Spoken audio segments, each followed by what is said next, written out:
السلام علیکم۔ آج ہم اس حدیث میں پڑھیں گے کہ موت کے بعد پیش آنے والے حالات پر ایمان لانا۔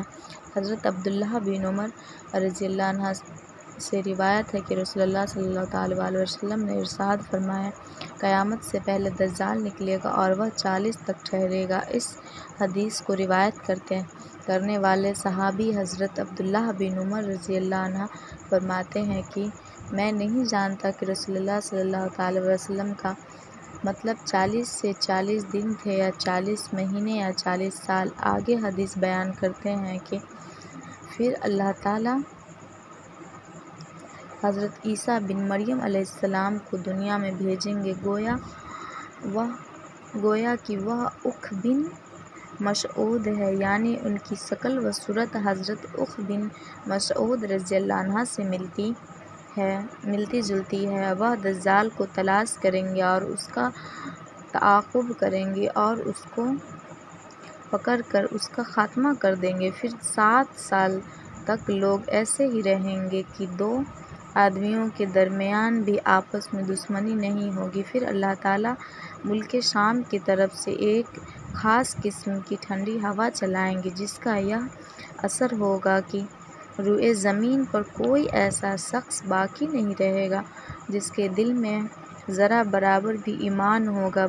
بہرحال اس ہوا سے تمام اہل ایمان ختم ہو جائیں گے، یہاں تک کہ اگر تم میں سے کوئی شخص کسی پہاڑ کے اندر بھی چلا جائے گا تو یہ ہوا وہیں پہنچ کر اس کا خاتمہ کر دے گی۔ رسول اللہ صلی اللہ تعالیٰ علیہ وسلم نے ارشاد فرمایا کہ اس کے بعد صرف برے لوگ ہی دنیا میں رہ جائیں گے، جن کے دل ایمان سے بالکل خالی ہوں گے۔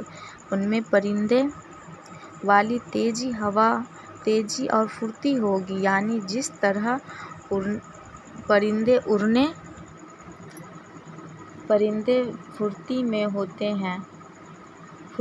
ہوتے ہیں، اسی طرح یہ لوگ اپنی غلط خواہشات کو پورا کرنے میں پھرتی دکھائیں گے اور دوسرے پر ظلم و زیادتی کریں گے۔ درندے والی عادتیں ہوں گی، بھلائی کو بھی بھلا نہیں سمجھیں گے اور برائی کو برا نہ جانیں گے۔ شیطان ایک شکل بنا کر ان کے سامنے آئے گا اور ان سے کہے گا، کیا تم میرا حکم نہیں مانو گے؟ وہ کہیں گے، تم ہم کو کیا حکم دیتے ہو؟ یعنی جو تم کہو ہم وہ کریں گے۔ تو شیطان انہیں ان کی پرستش کا حکم دے گا اور وہ اس کی تکمیل کریں گے اور اس وقت ان پر روزی کی فراوانی ہوگی اور ان کی زندگی بظاہر بڑی اچھی عیش و نشاط والی ہوگی۔ پھر سور پھونکا جائے گا، جو کوئی اس سور کی آواز کو سنے گا اس آواز کی دہشت اور خوف سے بے ہوش ہو جائے گا اور اس کی وجہ سے اس کا جسم کا سیدھا قائم نہ رہ سکے گا بلکہ اس کی گردن ادھر ادھر ڈھلک جائے گی۔ سب سے پہلے جو شخص اس سور کی آواز سنے گا اور جس پر سب سے پہلے اس کا اثر پڑے گا، وہ ایک آدمی ہوگا جو اپنے اونٹ کو حوض کو مٹی کے درست کر رہا ہوگا۔ وہ بے ہوش اور بے جان ہو کر گر جائے گا، یعنی مر جائے گا، اور دوسرے سب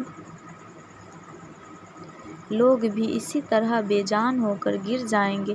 پھر اللہ تعالیٰ ہلکی سی بارش برسائیں گے، ایسے جیسے کہ شبنم۔ اس کے اثر سے انسان کے جسم میں جان پڑ جائے گی۔ پھر دوسری مرتبہ سور پھونکا جائے گا تو ایک دم سب کے سب کھڑے ہو جائیں گے اور چاروں طرف دیکھنے لگیں گے۔ پھر کہا جائے گا کہ لوگوں، اپنے رب کی طرف چلو، اور فرشتوں کو حکم ہوگا کہ انہیں حساب کے میدان میں کھڑا کرو، کیونکہ ان سے پوچھ تاچھ ہوگی اور ان کے اعمال و حساب کتاب ہوگا۔ پھر حکم ہوگا کہ ان میں سے دوزخیوں کے گروہ کو نکالو۔ عرض کیا جائے گا کہ کتنے میں سے کتنے؟ حکم ہوگا کہ ہر ہزار میں سے 999۔ رسول اللہ صلی اللہ تعالیٰ علیہ وسلم ارشاد فرماتے ہیں کہ یہ وہ دن ہوگا جو بچوں کو بوڑھا کر دے گا، یعنی اس روز کی سختی اور لمبائی کا تقاضا یہی ہوگا کہ وہ بچوں کو بوڑھا کر دے گا، اگرچہ حقیقت میں بچے بوڑھے نہ ہوں، اور یہی وہ دن ہوگا جس میں پنڈلی کھولی جائے گی، یعنی جس دن اللہ تعالیٰ خاص قسم کا حضور فرمائیں گے۔ ایک اور روایت میں اس طرح ہے کہ جب صحابہ کرام نے سنا کہ 1000 سے 999 جہنم میں جائیں گے تو اس بات سے وہ اتنے پریشان ہوئے کہ چہرے کے رنگ بدل گئے۔ اس پر آپ صلی اللہ تعالیٰ علیہ وسلم نے ارشاد فرمایا، بات یہ ہے کہ 999 جو جہنم میں جائیں گے وہ یاجوج ماجوج اور ان کی طرف کفار و مشرکین میں ہوں گے، اور 1000 میں سے ایک جو جنت میں جائے گا وہ تم میں سے اور تمہارا طریقہ اختیار کرنے والوں میں سے ہوگا۔ سبحان اللہ۔